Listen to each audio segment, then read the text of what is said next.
Para mim é um grande prazer. Eu adoro vir aqui. Eu me sinto muito bem. Mas o trabalho, hein? Mas é para idosos mais pobres, né?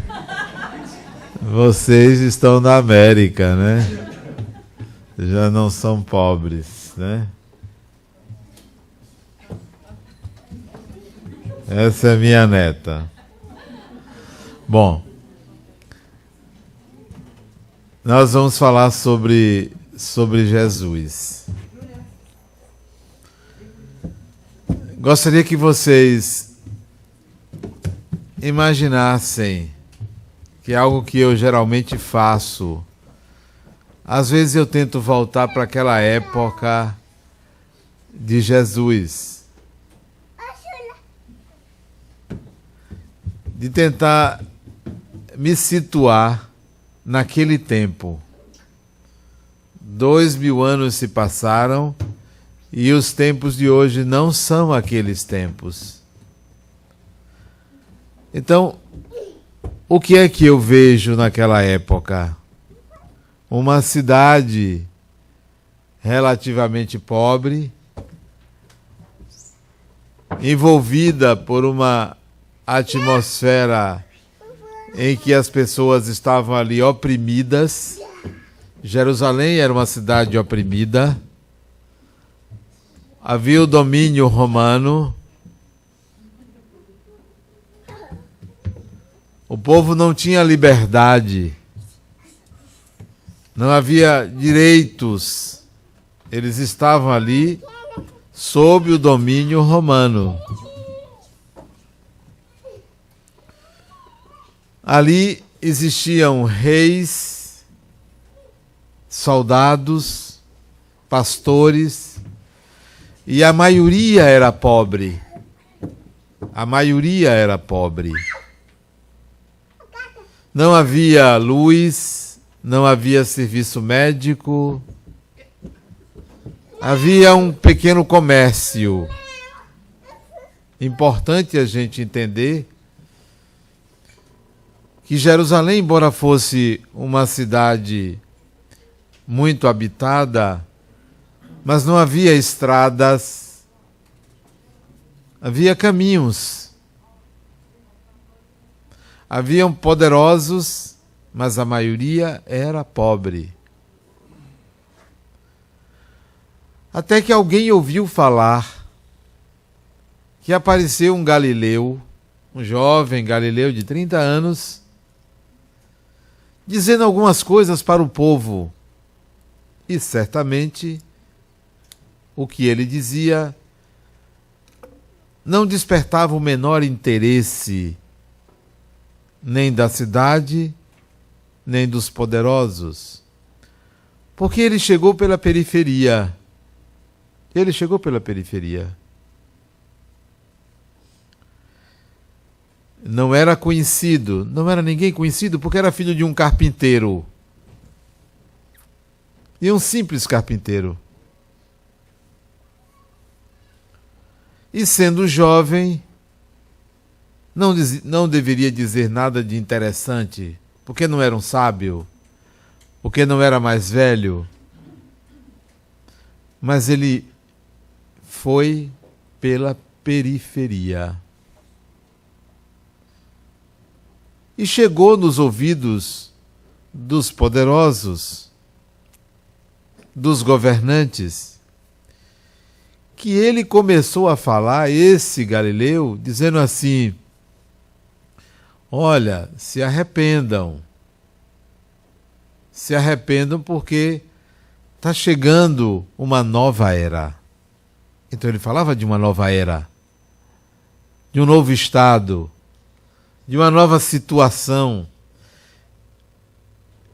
Ele falava o que as pessoas precisavam ouvir e até queriam ouvir, o povão.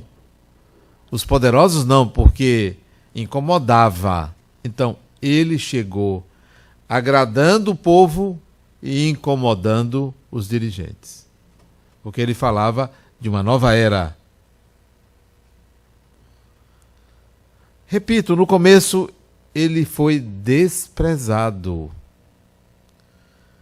Mas ele começou a levar também uma assistência ao povo.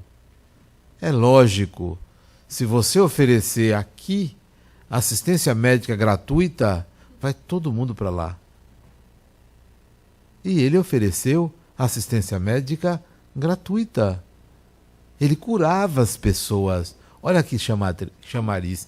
Há 2000 anos. Agora atrairia. Imagine naquela época que não existia qualquer tipo de assistência médica. Então, ele curava as pessoas. Ele não falava só. Porque a fala dele era uma fala muito simples. Arrependei-vos que é chegado o reino dos céus. Arrependam-se porque tem aí uma nova era, um novo estado, uma nova situação. Então ele começou a incomodar porque as pessoas iam ouvi-lo. E ele não falava num lugar só, ele não tinha um centro, uma igreja.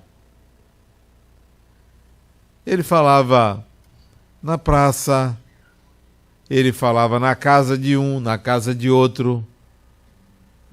Porque tinha uma personalidade um tanto quanto atrevida, extrovertida, cativante. Ele não era introvertido. Ele não era calado. Ele falava. Ele não se recusava ao contato, embora às vezes não queria o contato. Poucas vezes ele não quis o contato. Poucas vezes ele recusou o contato, mas na maioria das vezes ele estabelecia contato com as pessoas, ouvia, dizia uma coisa aqui, uma coisa ali, sempre na periferia, sempre com o povo. Agiu de forma política, extremamente política. Uma política que não era partidária, ele não estava do lado de nenhum partido, ele estava a favor das próprias ideias. Ele não era contra ninguém, era a favor das ideias dele. Aí ele passou a incomodar porque ele atraía as pessoas. Todo mundo queria saber o que aquele homem dizia. E era um simples homem. Não era uma pessoa que saía faíscas de luz, não. Porque a ideia, talvez, que a gente tenha é de que se visse ele se destacaria no meio das pessoas. De jeito nenhum. Era um judeu como outro qualquer. Não tinha nenhuma característica especial. Tem gente que diz, não, mas ele usava uma roupa muito limpa. Como assim? Não tinha máquina de lavar? A roupa dele era lavada como as outras roupas eram lavadas. Ah, mas era um branco de uma alvura imensa. Como assim? Não tinha o sabão em pó que tem hoje. Não era assim. Era uma figura normal. Absolutamente normal. Se destacava pela fala e pelo olhar. Sim, aí era um destaque. Era um destaque. Porque a fala... Não pensem que era uma fala mansa. Vocês podem perguntar assim, como é que ele sabe? Isso está escrito. O que eu estou descrevendo é o que está escrito. Eu não estou interpretando. A fala dele era uma fala incisiva, segura. Não era vacilante. De alguém que sabia o que estava dizendo. E outra coisa, quase sempre tinha a última palavra. Não levava desaforo para casa, como a gente diz. Ele sempre tinha uma resposta a dar à altura da pergunta ou da afirmação de alguém. Só teve um momento que ele não disse nada, ficou calado porque não tinha o que dizer. Provavelmente o silêncio dele era mais importante do que ele falasse. Quando foi perguntado a ele o que é a verdade, o que ele respondeu? nada. Provavelmente, penso eu, interpretação minha, porque não há uma verdade. Quando Pilatos perguntou ele o que é a verdade, ele ficou calado, não disse nada. Porque noutra feita ele tinha dito, eu sou o caminho, a verdade e a vida. Quando Pilatos perguntou, ele se omitiu. Mas ele fazia questão de dizer alguma coisa. Andava para aqui, andava para ali, caminhava de um lado, caminhava do outro. Foram quase 3 anos pregando, dizendo um bocado de coisa, incomodando. Não fazia questão de estar no lugar mais alto, nem de aparecer mais do que já tinha aparecido. Ora, alguém que cura o outro que era cego, ou alguém que cura o outro que era paralítico, já apareceu. Já ganhou destaque. E não pense que o destaque dele naquela época foram as palavras. Porque a palavra entra por aqui e sai por ali. O destaque se deu pelos feitos, porque as palavras foram grafadas depois. Depois é que se leu. Para quantas pessoas ele falava? Para multidões? De jeito nenhum. Vocês estão me ouvindo? Porque tem um microfone. Porque se aqui tivesse uma multidão, quem estivesse lá no final não me ouviria. Não me ouviria. Ele falava para poucas pessoas. Poucas pessoas. Poucas pessoas ouviam. Não tinha microfone, não tinha megafone. Ele não falava gritando, nem botava assim, ó, me ouço, não. Só ouvia quem estava perto. Podia até ter uma multidão, mas quem ouvia é quem estava perto. A imagem que a gente tem que ele falava para a humanidade não era para a humanidade, era para quem estava ali próximo. Incomodou. Incomodou muito. Porque só se falava nesse jovem galileu. E aí ele começou a ser perseguido, claro. É o preço que se paga por se ter destaque e se falar algo que incomoda pessoas, poderosos, o poder. Então, ele sabia que estava pagando esse preço. A certa altura da vida dele,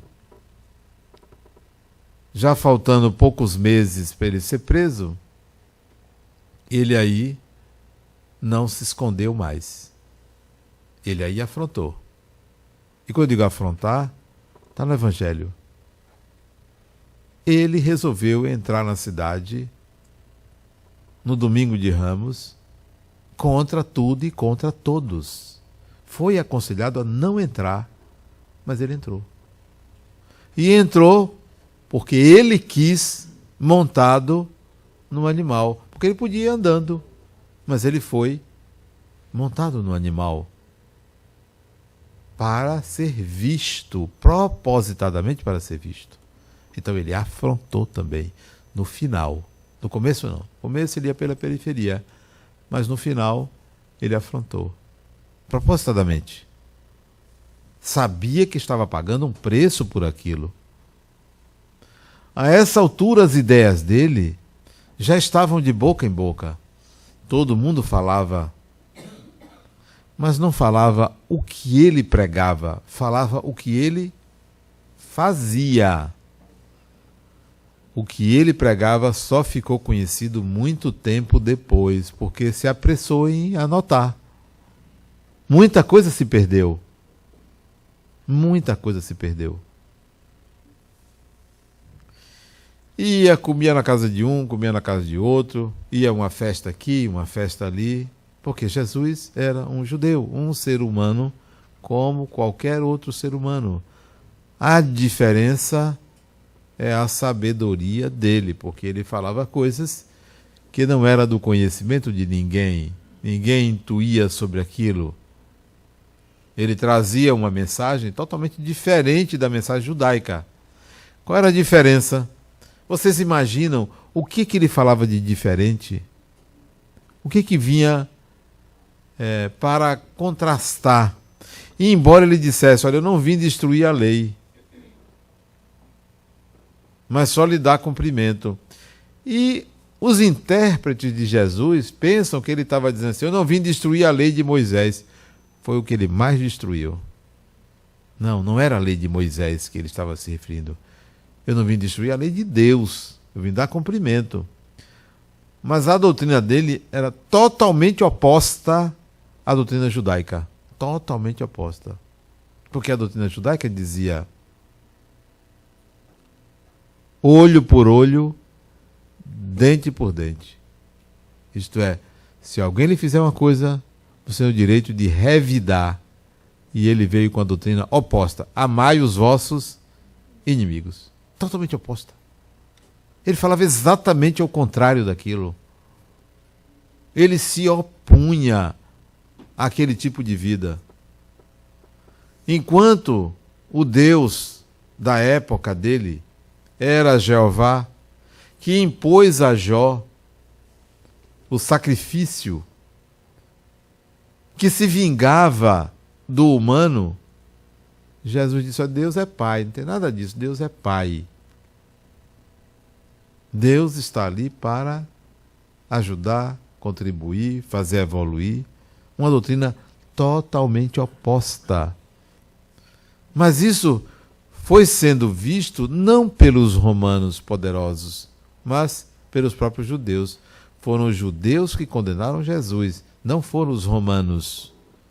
A crucificação foi promovida pelo Sinédrio, isto é, pela ordem religiosa vigente, porque ele se opunha à ordem religiosa vigente. A doutrina dele contrariava a ordem religiosa vigente. Ele atingia os poderosos romanos, mas ele incomodou muito mais os judeus, seus patrícios, do que os romanos. Por isso que ele foi crucificado. A crucificação é um instrumento judeu. Ele pagou um preço alto? Não, o preço foi justo. Do ponto de vista criminal, do ponto de vista legal, o preço que Jesus pagou foi um preço justo. A crucificação era um instrumento para aqueles que violassem regras, violassem a lei. E ele foi condenado pelo povo, pelo próprio povo que ele ajudava, ele foi condenado. Sob o olhar do romano. O governador da Judéia lavou as mãos, ó. Não tem nada a ver com isso. Vocês querem condenar? Então está condenado. Então, ele pagou um preço, entre aspas, justo, legal, à época. A crucificação era um instrumento típico daquela época. Tanto é que não foi só ele que foi crucificado. Outros também foram crucificados. Era um instrumento comum de morte. Ele foi condenado à morte. Tanto aquela época como hoje é um instrumento legal. Aqui nos Estados Unidos é um instrumento legal. Em alguns estados há pena de morte. É um instrumento legal. Não estou dizendo que eu sou a favor, mas é um instrumento legal. Está lá, o Estado condena a morte. Então ele foi condenado à morte porque ele infringiu regras. Ele sabia que estava infringindo regras. E eu pergunto a vocês, será que vocês estão dispostos a pagar um preço por serem espíritas? A crucificação de hoje não é aquela. A de hoje é, eu preciso pagar um preço por ser espírita. Qual é o preço de ser espírita? É o preço da consciência de ser espírito. E é um preço alto, não pense que é barato, não. A maioria não quer pagar esse preço. A maioria não quer esse cálice, porque é um cálice difícil de ser bebido. Difícil. Porque a vida material lhe convida para algo diferente, para uma experiência diferente. Então você é espírito, mas você, peraí, agora não. Você quer ver? Olha o preço. Olha a crucificação de hoje. Você, espírito, sabe que a vida verdadeira é a vida espiritual. Sabe que a morte não é o fim, que morrer é libertação. Mas quando chega perto da morte, o que você faz? Eu não quero morrer. Então você quer beber esse cálice? Você não quer beber esse cálice. Adoece, faz um pacto. Olha, se eu não morrer, eu prometo que eu melhoro. Então, você não quer beber esse cálice. Você não aceita a crucificação moderna. A crucificação do espírita seria pagar esse preço. Pague o preço por ser espírito. Mas você não quer pagar o preço. Você fica com medo de morrer. Você acredita, mas não vive. A sua crença, ela não é libertadora, ela é aprisionante. Porque ela não leva você a esse estado de liberdade, de dizer, não, que venha, não tem que morrer, eu não vou me libertar, eu não vou sair da experiência. Então, nós não queremos essa crucificação. Então, se vocês perguntarem, será que Jesus sofreu na cruz? Ele sabia o que estava acontecendo. Ele estava pagando um preço legítimo à época. Doeu? Claro que doeu. Você enfiar um prego na mão, você vai ver o que dói. Claro que doeu. Claro que sofreu, entre aspas, mas não pense que esse tenha sido o grande sofrimento de Jesus. Diz o Espírito Emmanuel que o verdadeiro sofrimento de Jesus não foi o físico de ser crucificado, foi o de reencarnar, foi o de ter que descer a esse nível humano. Então, esse tenha sido o maior sofrimento. Mas trazendo para os dias de hoje, e você? Será que pagaria esse preço de hoje? Não é ser crucificado, porque não vai ser crucificado. É de assumir a condição de ser espírito. Quem topa? Pouquíssimos. Quase nenhum. Quer, de alguma maneira, que essa crença ou essas ideias lhe salve. Eu preciso resolver meu problema. Meu problema é uma doença, meu problema é uma perturbação, meu problema é minha família, meu filho, é minha mãe, é meu pai, é alguém. Então você quer aquela doutrina, aquela religião, para resolver problemas. Mas na hora que você tem que assumir o que essa doutrina propõe, não, peraí, não é bem assim. Então nós somos utilitaristas com o Espiritismo. Mas eu não digo isso como uma crítica, não. Eu digo isso como uma constatação do nosso nível de evolução. Eu constato isso. Nós ainda estamos nesse nível de usar. O que é melhor? Na época de Jesus, ele não encontrou ninguém que assumisse o que ele dizia. Ninguém viveu, porque na hora H não ficou um. O mais amigo negou ele 3 vezes.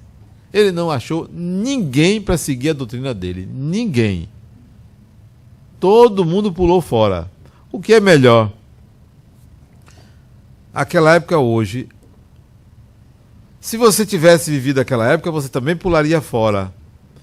Hoje, será que você pula fora da doutrina que você abraça? Se pula fora, comece a mudar. Aqueles daquela época não aderiram. Ele teve que buscar um que era contra ele, que foi Paulo de Tarso. Ele teve que buscar um. Eu preciso que alguém continue minha doutrina aí. E pegou um que era contra ele. Talvez hoje a gente devesse ser complacente ou ter compaixão com aqueles que são contra nós, que se opõem ao Espiritismo. Porque nós próprios agimos quase que de forma semelhante, porque não aderimos. Temos nas mãos uma religião fantástica, e não usamos adequadamente conosco. É como você ter um excelente bisturi e não saber cortar. É você ter uma máquina, uma Ferrari e não saber dirigir. O Espiritismo é isso, é uma Ferrari que a gente não sabe dirigir. Embora eu esteja falando na terra do carro, de um carro italiano, né? Mas disse que é a grife dos carros. Eu não tenho uma Ferrari, nunca dirigi uma Ferrari, mas é o que a gente diz. Pois o Espiritismo é uma grande grife, uma grande marca, que a gente não sabe usar. Ainda não sabe usar. Ainda não sabe manejar. Usamos para resolver problemazinhos menores, porque ainda estamos engasgando com problemas menores.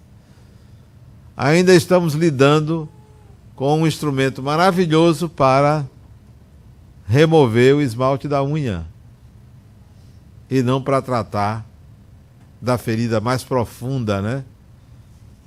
E quando eu digo ferida mais profunda, para mim a grande ferida humana não curada, e que desde aquele tempo de Jesus ele quis curar essa ferida e ainda não conseguiu, até hoje nós ainda estamos com ela.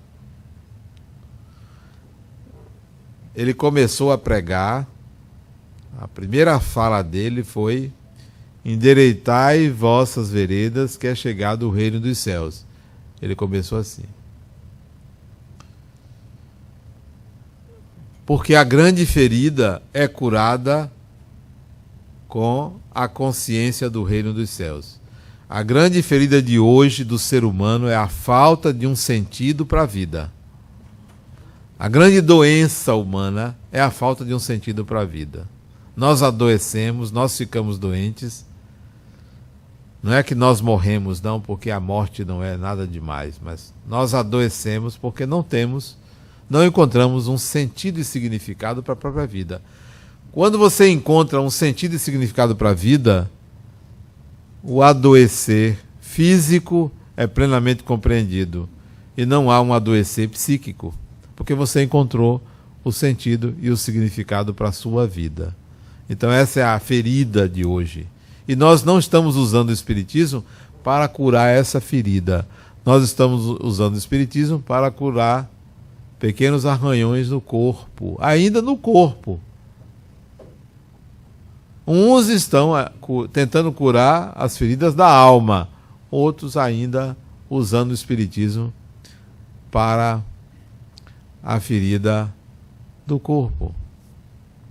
Eu tinha uma paciente que ela me mostrou o que era isso. Ela disse: Adenal, onde é que fica seu centro? Como se fosse meu. Aí eu disse: olha, fica em tal lugar, dei o endereço a ela. E achei estranho porque que ela queria ir lá.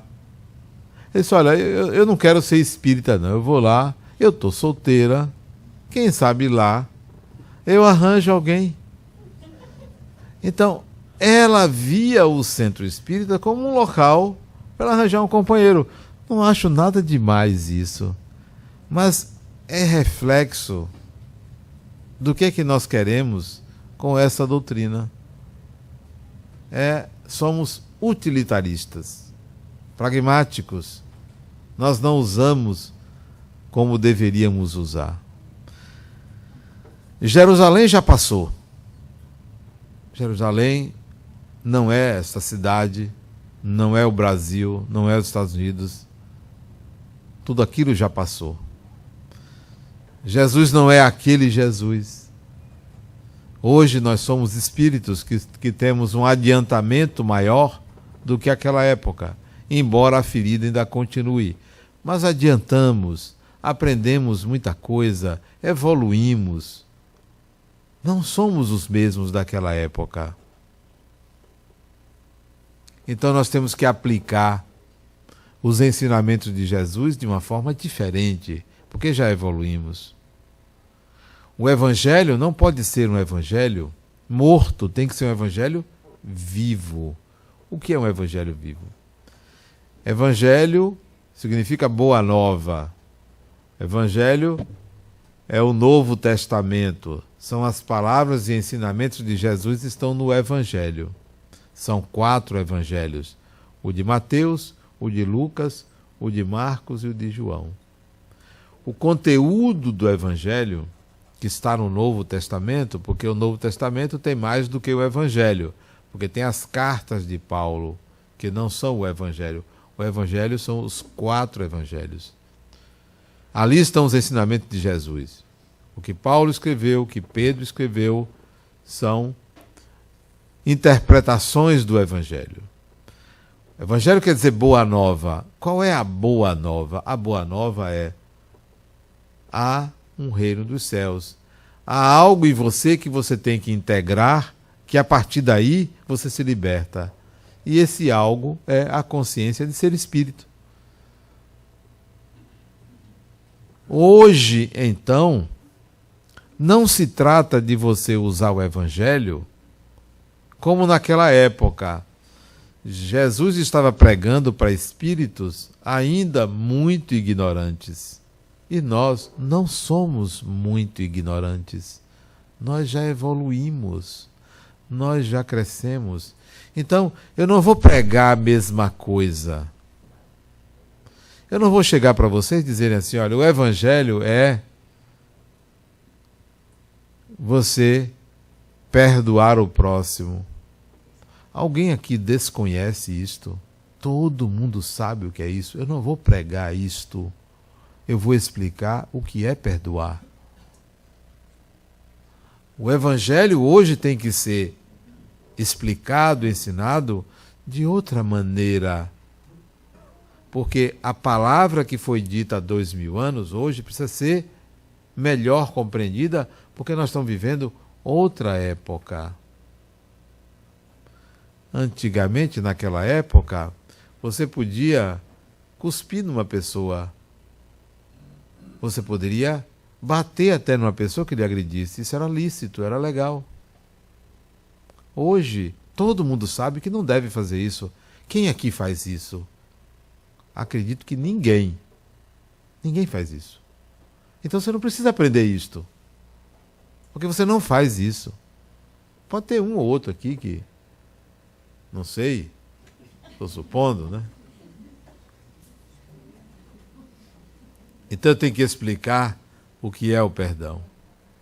Eu não vou dizer: olha, perdoe o seu irmão que lhe agrediu, porque você já faz isso se calando, você já faz isso se afastando. Você precisa aprender uma outra coisa, que é o perdão.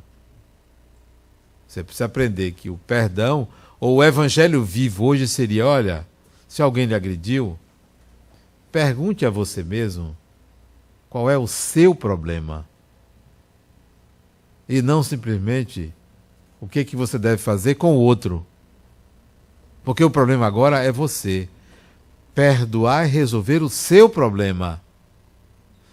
Perdoar não é você dizer: eu não tenho raiva de você. Perdão hoje tem que ser entendido como sendo: olha, eu preciso resolver o meu problema. Por que eu tenho essa mágoa? Por que eu fico pensando na pessoa? Por que eu não esqueço? Então eu tenho que resolver o meu problema. O Evangelho vivo significa: nos dias de hoje, o cristão, o espírita, tem que aprender a aplicar para os dias de hoje consigo mesmo. Jesus não falava uma doutrina para você aprender a se comportar na rua, não. E tem gente que pensa que o Evangelho é para você aprender a se comportar. Ele não falava para você aprender a se comportar. Tudo o que ele dizia fazia com que a pessoa se voltasse para si. Ele obrigava a pessoa a pensar: e eu? Mas tem gente que ainda prega o Evangelho como um comportamento. Você precisa se comportar assim em sociedade. Não precisa mais. Porque você já faz isso até por uma obrigação social. Porque você já evoluiu. Ele fazia você a se voltar para dentro de você. Então o Evangelho hoje tem que levar as pessoas a se voltarem para dentro delas. E não para fora. Para fora é obrigação. Para dentro é necessidade. O Evangelho hoje tem que ser pregado para levar o cristão, o espírita, a se voltar para si. E eu? O que está acontecendo comigo? O que eu faço comigo? Não é o que eu faço na sociedade. Porque as regras são claras, as regras sociais são claras. Você vai num lugar público, numa repartição, num comércio, num shopping, numa loja, você tem que tratar bem as pessoas. Você não precisa aprender isso no centro espírita. Ou precisa? Não precisa. Eu ando todo dia, 6 horas da manhã. Aqui, tá escuro. Ando na rua. 6 horas da manhã, como hoje. Saí para andar, estava escuro. As pessoas, todas que eu encontro gente na rua andando no escuro, me dão um bom dia. Todas, ainda não encontrei um. O que eu primeiro também dou. Dou bom dia. Todo mundo. Precisa aprender isso no centro espírita? Você tem que cumprimentar as pessoas? Não precisa. Então, você tem que aprender outras coisas transcendentes. Mais do que a sociedade lhe obriga a fazer. Mais do que. Você precisa aprender no centro espírita que você tem que se relacionar bem com as pessoas. Você não precisa aprender isso aqui. Aqui você tem que aprender, porque o Evangelho é isto. Hoje você é um espírito. O que você vai fazer com isto? É isso que você vai aprender no centro espírita. Você é um espírito. Aqui você não precisa mais aprender a acreditar que tem espíritos. Se tem alguém aqui precisando acreditar, está atrasado. Está atrasado. Nós já estamos em 2015. Você precisa acreditar, você está no século retrasado. Você está atrasado. Se você ainda tem dúvida, será que tem? Será que tem alguém aqui? Será que tem alguém na minha casa? Olha, eu fico todo arrepiado. Fulano, o espírito é você. Você que é um espírito. É você que o corpo morre e você continua vivo. É você. O que você vai fazer com isto? Então, é algo mais vivo. É algo mais vivo. É uma doutrina mais viva. Você vai fazer o que com esta informação? Porque se você sair daqui pensando assim, poxa, será que existe mesmo? Eu acho que existe esse negócio de espírito. É melhor você ir para a Igreja Universal. Vá. Que lá basta que você aceite Jesus e pague o dízimo. Porque o dízimo tem que sair, né? Não sair não é Igreja Universal. Não, aqui não é para isto. Eu não vou provar a vocês que espírito existe. Não. Eu quero que vocês saiam daqui incomodados. Incomodados. Eu não quero que vocês saiam daqui satisfeitos. Incomodados. Totalmente incomodados. Inquietos. Quase que perturbados. Eu não vou dizer isso, porque senão Marisa não me chama mais para vir aqui. Perturbados não, mas incomodados. Poxa, me incomodou aquilo que o sujeito disse, que eu sou um espírito. Eu quero isto. Não quero ninguém feliz. Saiam daqui incomodados. Se possível, com raiva. Estou com raiva porque eu sou espírito. Pode sair com raiva. Mas se sair todo mundo em paz, assim, olha que coisa maravilhosa. Não é isto. Não é isto. Porque isso não é real. O real é o incômodo. Incomodem-se. Porque o que ele disse, arrependei-vos que é chegado o reino dos céus, arrependei-vos e olha, gente, se incomode. Faça alguma coisa porque o negócio é sério. Então, saiam daqui incomodados. Eu sou um espírito. Sou eu. Esse corpo morre. Como é que eu vou estar? O que é que eu vou fazer de mim mesmo?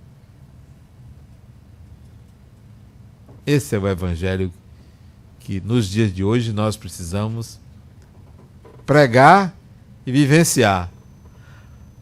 Outra coisa que é importante, que não é mais Jerusalém.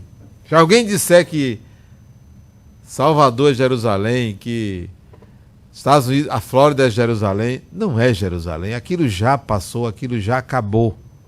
Não é a mesma, não são os mesmos espíritos. A realidade de hoje é outra. Então, dentro deste panorama, dentro desta realidade, eu diria assim, gente, se você é espírito, pare e é imortal, pare de se condenar. Pare de se condenar. Pare de se agredir. Pare de se diminuir. Quando às vezes eu li alguém dizer assim, não, nós somos um grão de areia. Eu não sou um grão de areia. Ninguém é grão de areia. Grão de areia é uma coisa muito simples. É uma pedrinha. O espírito é a obra-prima de Deus. Espera aí. Não, você não é um nada. Você é o único ser que tem a prerrogativa da comunhão com Deus. Ora, se você tem essa prerrogativa, você não pode ser um nada. Então, não aceite nenhuma doutrina que lhe obrigue a se pensar um nada, um grão de areia. Você é o Espírito. Você é a obra-prima de Deus. Então, não se inferiorize. Não se inferiorize. Não se julgue, não se culpe, não se inferiorize. Você é muito mais do que você imagina. Mesmo tendo feito as besteiras que você já fez. Mesmo assim. Aquilo que você fez. Não pense que por isto você é menor do que qualquer outro que esteja aqui. Porque a gente costuma se culpar. Costuma se culpar.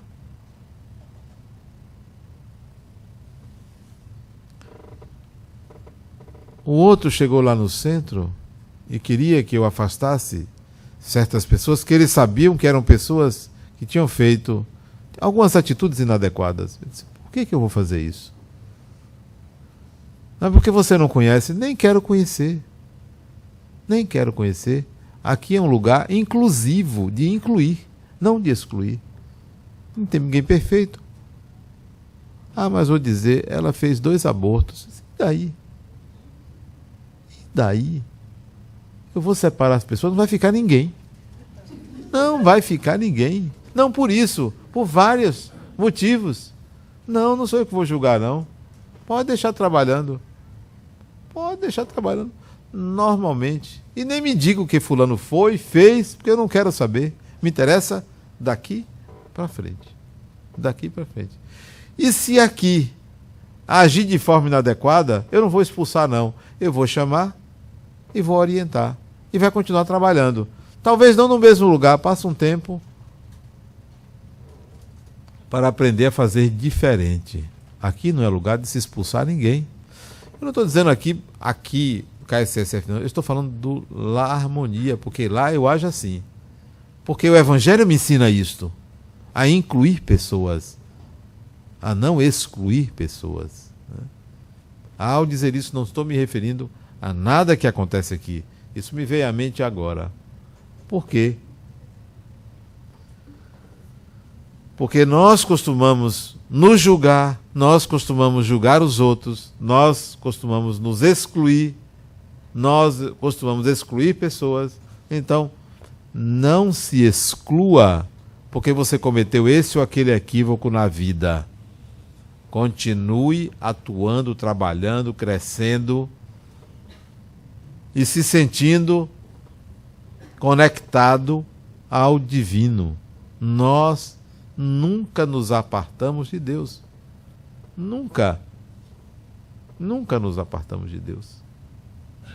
Disse aqui, no começo da semana, as pessoas vão em busca de Deus. Eu não estou em busca de Deus. Como assim? Se eu estou conectado, se eu nunca me separei, por que eu vou em busca? Eu não vou em busca, não. Lá é ele que vai, eu não vou, não. Aí eu vou me encontrar com Deus. Pode ir. Eu já sei que você não precisa se encontrar, não. Você já está conectado, porque nós somos originários de uma única fonte. O Evangelho deve ser vivido de uma forma coerente. Mas nós ainda temos medo, né?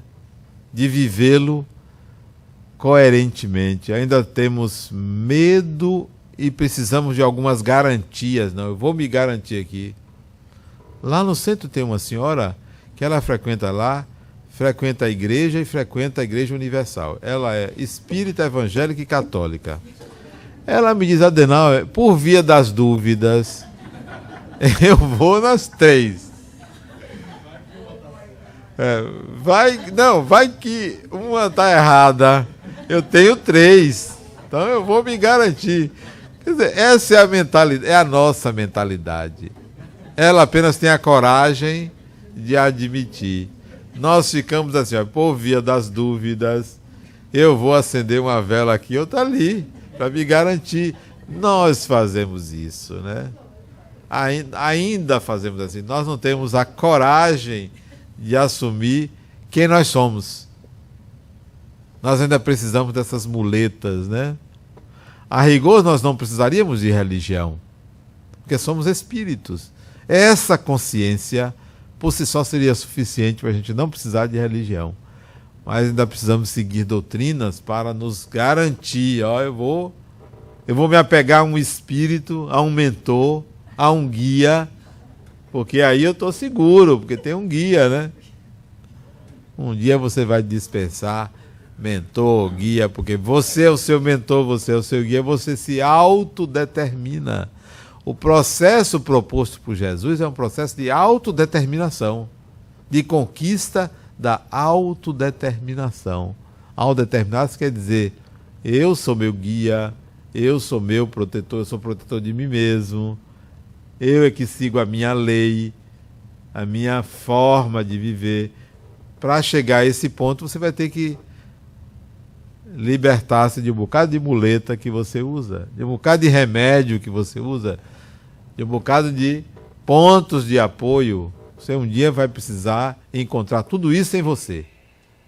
Todas essas âncoras têm que ser em você. Mesmo que não seja numa encarnação, mesmo que você precise de várias encarnações, você vai precisar de ser o seu próprio guia, o seu próprio mentor. Você vai ter que construir o seu próprio destino e não ficar se segurando em terceiros. A minha visão de Jesus é uma visão que eu trago para o momento presente, de que a proposta dele era libertar consciências e não criar seguidores. Libertar consciências. Oferecer um produto que você nunca se apartasse dele. É como um amuleto.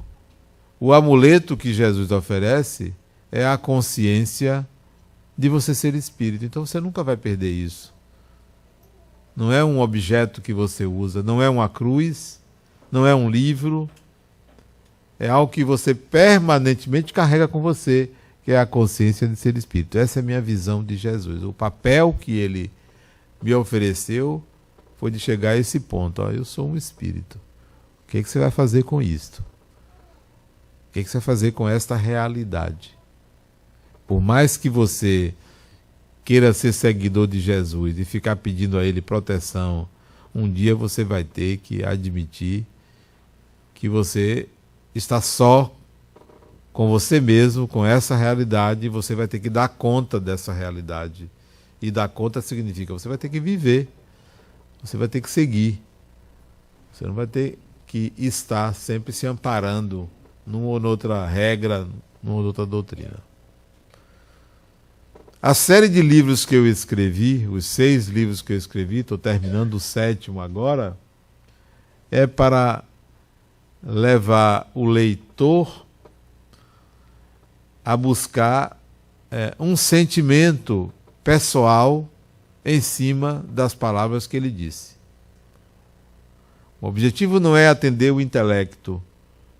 O objetivo não é trazer uma interpretação nova de Jesus. O objetivo é fazer com que o leitor diga assim, peraí, se Adenauer escreveu isso, que veio do sentimento dele, a partir do momento que ele leu o que Jesus disse, eu vou ler o que Jesus disse e vou encontrar meu próprio sentimento. O objetivo é esse. Se você fizer isso, eu me dou por satisfeito com minha obra. Aconselho aqueles que adquirirem o livro, um deles, ou todos, preferencialmente todos, bote no cartão de crédito, né? Tome emprestado ao vizinho. Então.